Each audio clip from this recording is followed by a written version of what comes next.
wabarakatuh. Halo semuanya. Kami dari kelompok 3 akan menjelaskan metode pembelajaran dari teori kognitif. Perkenalkan, nama saya Fani Fatul Soleha dengan NIM akhir 107. Saya Gesa Chandra Elvarianti dengan NIM akhir 144. Saya Fajar Cahya Sukma dengan NIM akhir 120. Saya Rahmawati dengan NIM akhir 121. Pertama-tama saya akan menjelaskan mengenai konsep dari teori kognitif. Istilah kognitif berasal dari kata cognition yang mempunyai arti pengertian atau mengerti. Kognitif adalah perolehan, penataan, dan penggunaan pengetahuan. Istilah kognitif menjadi populer sebagai salah satu konsep umum yang mencakup semua bentuk perilaku mental yang berhubungan dengan masalah pemahaman, memperhatikan, memberikan, menyangka, pertimbangan, dan pengolahan informasi. Teori ini juga berpandangan bahwa belajar merupakan suatu proses yang berisi ingatan, pengelolaan informasi yang didapat, emosi, dan aspek-aspek kejiwaan lainnya. Menurut teori kognitif, belajar diartikan sebagai proses interaksi seseorang untuk memperoleh pemahaman baru atau struktur kognitif dan merubah hal-hal yang sama. Selanjutnya saya akan menjelaskan tentang tahapan teori kognitif yang dibagi menjadi 6. Yang pertama yaitu pengetahuan atau knowledge. Tahapan dasar di mana seseorang hanya sekedar mengetahui suatu informasi atau fakta yang ada. Yang kedua adalah pemahaman atau comprehension.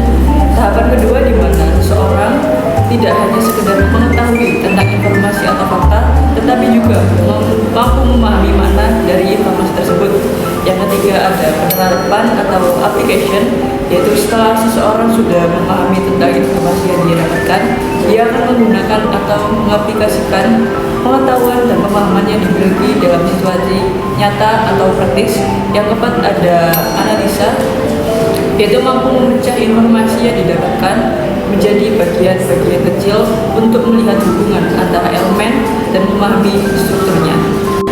Selanjutnya yang nomor 5 adalah sintesa, yaitu tahapan penggabungan berbagai ide atau informasi untuk menciptakan sesuatu yang baru atau merumuskan ide baru. Yang terakhir ada evaluasi. Tahapan terakhir yaitu menilai dan memberikan penilaian terhadap suatu informasi, ide atau solusi berdasarkan kriteria atau standar tertentu. Baik, selanjutnya saya akan menjelaskan teori kognitif menurut ahli. Salah satu ahli yang mengakui teori kognitif ini adalah Jean Piaget, di mana beliau mengembangkan teori kognitif ini sebagai proses biologis yang dipengaruhi oleh pertumbuhan sistem syaraf dan pengalaman. Beliau membaginya menjadi 4 tahap perkembangan berdasarkan usia dan cara berpikir anak. Untuk tahapan yang pertama adalah tahap sensori motor, di mana dialami oleh anak usia 0 sampai 2 tahun. Tahap ini belajar melalui gerakan tubuh dan indera, mulai memahami hubungan sebab akibat, mengenali objek, kesadaran awal akan diri sendiri dan lingkungan. Untuk tahapan yang kedua adalah tahap pra-operasional, di mana biasanya dialami anak usia 2-7 tahun. Tahap ini mulai menggunakan bahasa dan simbol, pemikiran masih egosentris, dapat mengelompokkan benda berdasarkan satu ciri. Selanjutnya, untuk tahap yang ketiga adalah tahap operasional konkret, di mana biasa dialami oleh anak usia 7-12 tahun, di mana tahap ini mampu berpikir logis, tapi pada hal nyata mengerti konsep kekekalan, bisa melakukan operasi mental dan reversible, dapat memahami sudut pandang orang lain. Dan untuk tahap yang terakhir yaitu tahap operasional formal, di mana dialami anak usia 11-18 tahun. Tahap ini anak mampu berpikir secara abstrak dan logis, memahami konsep nilai, moral, dan kemungkinan, dapat menganalisis hipotesis dan berpikir kritis, mulai berpikir tentang masa depan dan konsekuensi. Di sini saya akan menjelaskan contoh sederhana dari teori kognitif, yaitu perubahan wujud benda, mencair, dan menguap. Saya akan memberikan pertanyaan, apa yang terjadi jika es batu dibiarkan di luar kulkas? Di situ siswa akan berpikir dan mulai menjawab, yaitu mencair. Bagaimana air di jemuran bisa hilang? Karena terdapat proses penguapan. Para siswa mulai mengaktifkan pengetahuan sebelumnya atau skema dari pengalaman mereka. Selanjutnya, saya akan memperlihatkan percobaan sederhana. Jika saya memanaskan air di atas kompor mini, memperlihatkan uap, lalu memasukkan es batu ke dalam gelas dan membiarkannya mencair. Setelah percobaan, saya akan mengajak siswa berdiskusi dan menyimpulkan bersama proses yang terjadi. Saya juga akan memberikan mereka peta konsep untuk merangkum jenis-jenis perubahan wujudnya.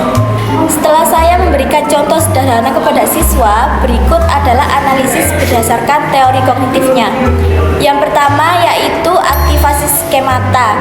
Saya memulai dengan pertanyaan yang memancing ingatan dan pengalaman siswa tentang air, es, dan uap.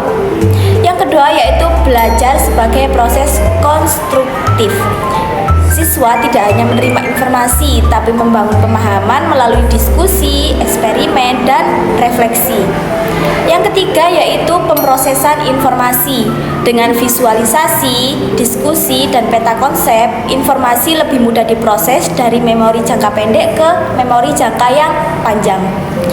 Yang terakhir yaitu peran guru sebagai fasilitator. Guru tidak hanya mengajar, tetapi memandu siswa untuk membangun pengetahuannya sendiri.